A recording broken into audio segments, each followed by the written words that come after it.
Okay, so మనశంకర Varaprasad నుంచి నేను ఇప్పుడే స్క్రీన్లోంచి బయటకు వస్తున్నా. నేనైతే టోటల్లీ బాసిఫైడ్ మెగాస్టార్ మాన్యాలో మునిగిపోయాను నేను. నాకు ఇంకా డోసేజ్ సరిపోలేదు to be honest. Anil Ravipudi గారు, first of all thank you so much, thank you so much. ఇంతకన్నా నేనేం చెప్పలేను, ఎందుకంటే 2007, 2010 నుంచి నాకు తెలిసినంత వరకు బాస్ని కరెక్ట్గా వాడుకున్నది ఎవరూ లేదు. బాస్ని మెగాస్టార్ అని ఎందుకంటామో, మెగాస్టార్ని ఎలా చూపించాలో అలా ఇప్పటివరకు అయితే ఎవరూ చూపించలేదు.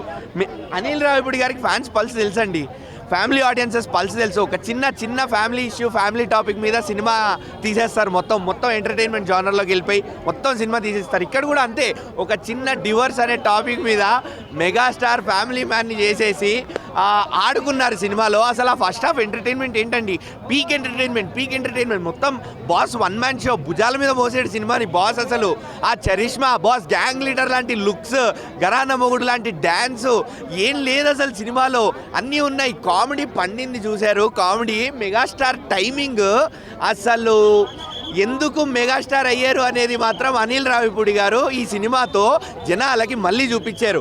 అలానే ఎవరెవరైతే మెగాస్టార్ మీద ట్రోల్ చేస్తారో, ఈ జెన్సీ కిడ్స్, లాక్డౌన్ కిడ్స్, ఎవరికైతే మెగాస్టార్ అంటే ఏంటో తెలీదో, పడ్డాయండి కౌంటర్లు లోపల. సినిమాలో 2-3 కౌంటర్లు పడ్డాయి.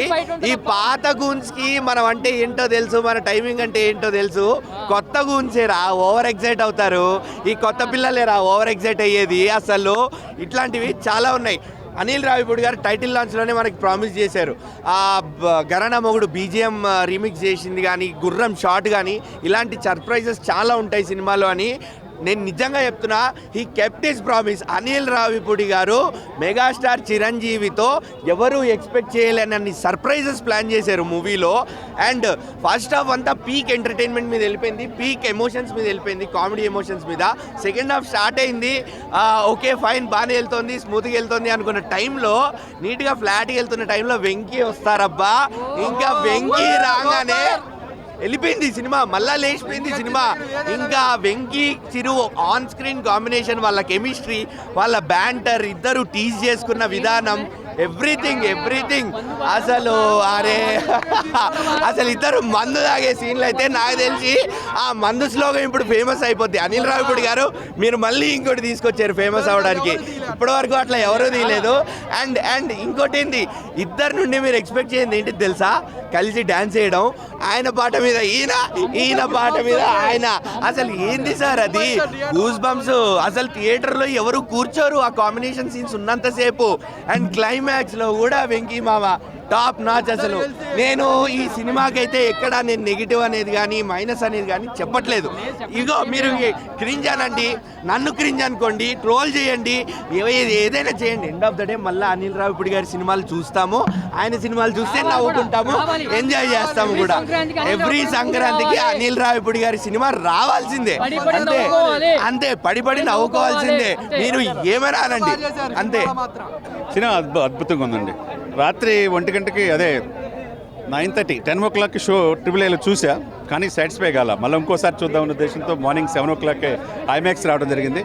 ఏదైనా కానీ సంక్రాంతికి చిరంజీవి గారికి ఎదురే లేదని చెప్పేది స్పష్టంగా అర్థమైపోయింది. ఆయన నటన, ఆయన ఆహభావాలు, ఆయన డ్యాన్సు, ఆయన fights next level, ever green. ఆయన నిండు నూరేళ్ళు ఆయుర్వేదంతో ఉండాలి, ఇలానే అలరించాలని మనం మనస్ఫూర్తి కోరుకోవాలి.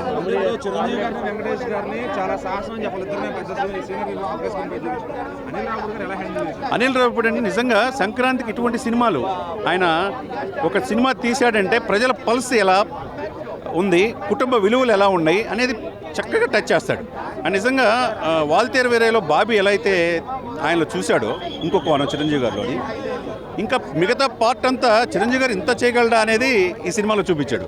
డెఫినెట్గా అనిల్ రావిపూడిని అప్రిషియేట్ చేయాలా. డబుల్ హ్యాట్రిక్ నుంచి ట్రిపుల్ హ్యాట్రిక్ దిశగా ఆయన ఈరోజు ఈ వరప్రసాద్ దాకా ప్రూవ్ చేసుకున్నాడు. డెఫినెట్గా అండి, చిన్న వాటికే భార్యాభర్తల మధ్య అరమరికలతో కొట్లాడదాకా వెళ్ళి అత్తమామలు దాన్ని పెద్ద చేసుకొని విడాకులు తీసుకుంటే బిడ్డల భవిష్యత్తు ఏంటి? అది కరెక్ట్ కాదు కదా. కుటుంబ విలువలు, భార్యాభర్త ఎలా ఉండాలి, అత్తమామలు ఎలా ఉండాలి అని ఇది సంక్రాంతికి ఒక మంచి సినిమా. ఒక ప్రపంచవ్యాప్తంగా ఉన్న అందరికి కూడా కుటుంబ విలువలకి బాగా చూపించారు కాబట్టి బాగా కనెక్ట్ అవుతుంది. రిపీట్ ఆడియన్స్ వచ్చే అవకాశం ఉంది. సంక్రాంతికి సపరివార సమేతంగా కుటుంబం మొత్తం చూసే సినిమాగా మనం చూడొచ్చు. వెంకటేష్, ముఖ్యంగా వెంకటేష్ చిరంజీవి గారు వాళ్ళిద్దరు మామూలుగా లేదు. అలా విధంగా నయనతార గారు అద్భుతంగా నటించారు. సంగీతం అద్భుతంగా ఉంది.